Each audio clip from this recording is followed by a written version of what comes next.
Informasi berikutnya, saudara, usai dikalahkan Korea Utara dengan skor telak 6-0 di babak 8 besar Piala Asia, pelatih timnas U17 Nova Arianto akan segera melakukan evaluasi.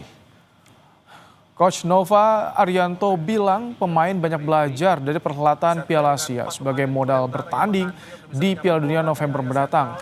Nova Arianto mengaku permainan dan skill individu menjadi pekerjaan rumah dalam menghadapi Piala Dunia U17. Secara hasil pastinya tidak sesuai dengan harapan kami, tetapi saya yakin pemain banyak belajar dari situasi ini agar kami bisa lebih siap lagi di Piala Dunia.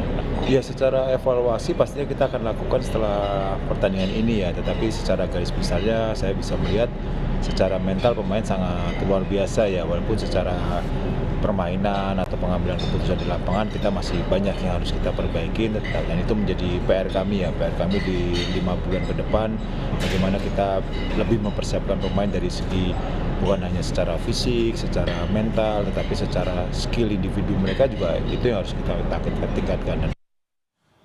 Ya, kendati dikalahkan Korea Utara di babak 8 besar Piala Asia, Ketua Umum PSSI Erick Thohir meminta masyarakat mengapresiasi perjuangan timnas U17. Erick menegaskan perjuangan para pemain masih panjang. Kini PSSI akan mempersiapkan mereka lebih matang untuk Piala Dunia U17.